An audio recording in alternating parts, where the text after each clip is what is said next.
ನಮಸ್ಕಾರ, ಸಂಧ್ಯಾ ಪಾಕಶಾಲೆಗೆ ಮತ್ತೊಮ್ಮೆ ಸ್ವಾಗತ. ಇದು ಮೊಸರು ಮತ್ತೆ ಉಪ್ಪಿನಕಾಯಿ ಜೊತೆಗೆ ತುಂಬಾ ಚೆನ್ನಾಗಿರುತ್ತೆ. ಇವತ್ತು ಆಲೂ ಮೇಥಿ ಪರೋಟ ಮಾಡೋದು ಹೆಂಗೆ ನೋಡೋಣ. 1 ಟೀ ಸ್ಪೂನ್ ಎಣ್ಣೆ ತಗೋತಾ ಇದ್ದೀನಿ. ಒಂದು ಅರ್ಧ ಟೀ ಸ್ಪೂನ್ ಜೀರಿಗೆ ಹಾಕ್ತಾ ಇದ್ದೀನಿ. ಜೀರಿಗೆ ಬೆಂದ ಮೇಲೆ ಮೆಂತೆ ಸೊಪ್ಪನ್ನ ಚೆನ್ನಾಗಿ ತೊಳೆದು ಬಿಟ್ಟು ಸಣ್ಣ ಕಟ್ ಮಾಡಿ ಇಟ್ಕೊಂಡಿದ್ದೀನಿ. 1 ಬೌಲ್ ಹಾಕ್ತಾ ಇದ್ದೀನಿ. ಮೆಂತೆ ಸೊಪ್ಪನ್ನ ಬರೀ ಎಲೆ ಮಾತ್ರ ತಗೋಬೇಕು, ಈ ದಂಟೆಲ್ಲ ತಗೋಬಾರ್ದು. 1 ನಿಮಿಷ ಹುರ್ಕೊಂಡ್ರೆ ಸಾಕಿದು. ಒಂದು ಅರ್ಧ ಟೀ ಸ್ಪೂನ್ ಧನಿಯಾ ಪೌಡರ್ ತಗೋತಾ ಇದ್ದೀನಿ.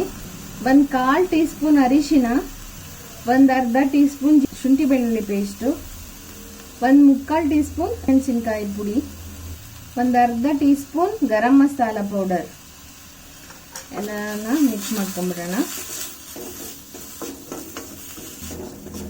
ಇದಾಗಿದೆ, ಈಗ ಬೆಂಕಿ ಆಫ್ ಮಾಡ್ಕೊಂಡ್ಬಿಡೋಣ. ನಾನು ಎಷ್ಟು ಮೆಂತ್ಯ ಸೊಪ್ಪು ತೊಗೊಂಡಿದ್ದೀನಿ ಅಷ್ಟೇ ಆಲೂಗಡ್ಡೆ ತಗೋಬೇಕು.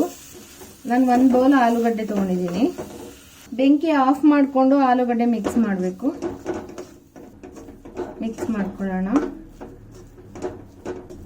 ಒಂದು ಅರ್ಧ ಟೀ ಸ್ಪೂನ್ ಉಪ್ಪು ಹಾಕ್ತಾ ಇದ್ದೀನಿ. ಒಂದು ಅರ್ಧ teaspoon chaat masala powder ಹಾಕ್ತಾ ಇದ್ದೀನಿ. ಇದನ್ನೆಲ್ಲ ಕ್ಲೀನಾಗಿ ಮಿಕ್ಸ್ ಮಾಡ್ಕೊಂಡ್ರೆ ಸ್ಟಫ್ ರೆಡಿ ಆಗುತ್ತೆ. ಇದಕ್ಕೆ ಒಂಚೂರು ಬೇಕಂದ್ರೆ ಕೊತ್ತಂಬರಿ ಸೊಪ್ಪು ಆಡ್ ಮಾಡ್ಬೋದು, ಚೆನ್ನಾಗಿರುತ್ತೆ. ಈಗ ಸ್ಟಫಿಂಗ್ ರೆಡಿ ಆಗಿದೆ. ಇದು ತಣ್ಣಗಾದ್ಮೇಲೆ ಪರೋಟ ಮಾಡೋದು ಹೆಂಗೆ ಅಂತ ನೋಡೋಣ. ನಾನು ಹಿಟ್ಟು ಕಲ್ಸಿಟ್ಕೊಂಡಿದ್ದೀನಿ. ಎಷ್ಟು ಸಾಫ್ಟಾಗಿ ಕಲ್ಸ್ಕೊಬೇಕು. ಇದು ಗೋಧಿ ಹಿಟ್ಟು ಮಾತ್ರ ಹಾಕಿ ಕಲ್ಸಿರೋದು. ಯಾಕಂದ್ರೆ ಗೋಧಿ ಮತ್ತೆ ಮೈದಾ ಹಿಟ್ಟು ಅರ್ಧ ಅರ್ಧ ತಗೋಬಹುದು. ಪರೋಟ ಹಿಟ್ಟು ಹೆಂಗ್ ಕಲ್ಸೋದು ಅಂತ ನಂದು ಪನ್ನೀರ್ ಪರೋಟ ವಿಡಿಯೋದಲ್ಲಿದೆ. ಲಿಂಕ್ನ ಡಿಸ್ಕ್ರಿಪ್ಷನ್ ಅಲ್ಲಿ ಮೆನ್ಷನ್ ಮಾಡಿರ್ತೀನಿ, ನೀವು ಬೇಕಂದ್ರೆ ನೋಡ್ಕೋಬಹುದು. ನಾನು ಇಷ್ಟು ದೊಡ್ಡ ಉಂಡೆ ತೊಗೊಂಡಿದ್ದೀನಿ. ಈಗ ಅದನ್ನ ಕೈಯಲ್ಲಿ ಈ ತರ ನರು ಮಾಡ್ಬೋದು. ಈಗ ಇದಕ್ಕೆ ಸ್ಟಫಿಂಗ್ ಮಾಡೋಣ.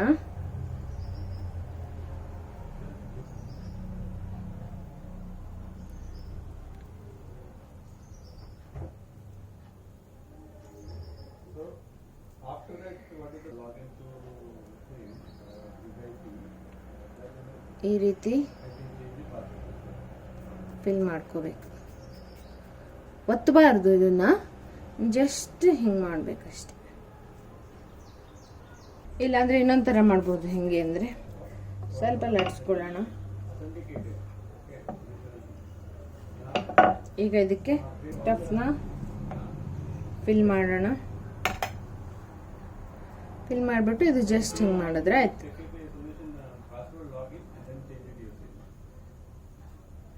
ಎಕ್ಸ್ಟ್ರಾ ಇರೋದನ್ನ ತೆಕ್ಕೊಂಬಿಡೋಣ.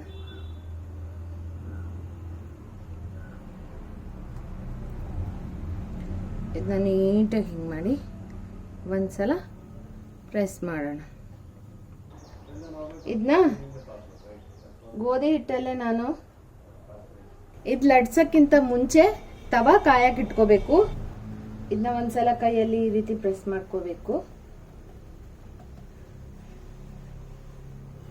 ಲಟ್ಸ್ಕೊಳ್ಳೋಣ. ತೀರಾ ಜಾಸ್ತಿ ಪ್ರೆಸ್ ಮಾಡಿ ಲಟ್ಸ್ಬಾರ್ದು.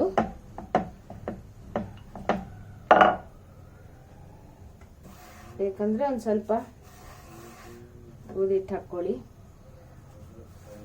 ನಿಮಗೆ ಇದು ಮೀಡಿಯಂ ದಪ್ಪ ಇದ್ರೆ ಚೆನ್ನಾಗಿರುತ್ತೆ, ತೀರಾ ದಪ್ಪ ಇದ್ರೂ ಚೆನ್ನಾಗಿರಲ್ಲ. ಇದನ್ನ ಲಟ್ಸಿ ಲಟ್ಸಿ ಎತ್ತಿಟ್ಕೊಳಕ್ ಆಗಲ್ಲ. ಲಟ್ಸ್ತಾ ಇರ್ಬೇಕು, ಬೇಯಿಸ್ತಾ ಇರ್ಬೇಕು.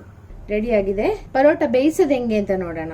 ತವಾ ಹೈ ಫ್ಲೇಮ್ ಅಲ್ಲಿ ಇಟ್ಬಿಟ್ಟು ಕಾಯಿಸ್ಕೊಬೇಕು. ಕಾದ ಮೇಲೆ ಪರೋಟ ಹಾಕಾದ್ಮೇಲೆ ಅದನ್ನ ಮೀಡಿಯಂ ಟು ಲೋ ಫ್ಲೇಮಿಗೆ ಇಟ್ಕೋಬೇಕು. ಈಗ ಇದಕ್ಕೆ ತುಪ್ಪ ಹಾಕ್ತಾ ಇದ್ದೀನಿ.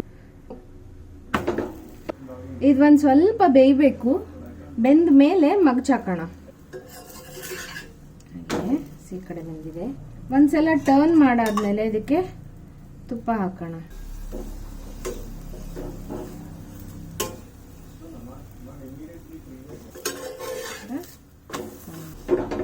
ಫುಲ್ ಎಲ್ಲಾ ಸೈಡ್ ಈ ಎಡ್ಜಸ್ ಎಲ್ಲ ಬೇಯ ಹಾಗೆ ಒಂದ್ ಸ್ವಲ್ಪ ಪ್ರೆಸ್ ಮಾಡಿದ್ರೆ ಇದು ಉಬ್ಬಿ ಬರುತ್ತೆ. ಇದು ರೆಡಿ ಆಗಿದೆ. ತಕ್ಕೊಳ್ಳೋಣ. ಪರೋಟ ರೆಡಿ ಆಗಿದೆ. ಇದೇ ರೀತಿ ಎಲ್ಲ ಪರೋಟ ಮಾಡ್ಕೊಳ್ಳೋಣ. ಇದನ್ನ ಮೊಸರು ಮತ್ತೆ ಉಪ್ಪಿನಕಾಯಿ ಜೊತೆ ತಿಂದ್ರೆ ತುಂಬಾ ಚೆನ್ನಾಗಿರುತ್ತೆ.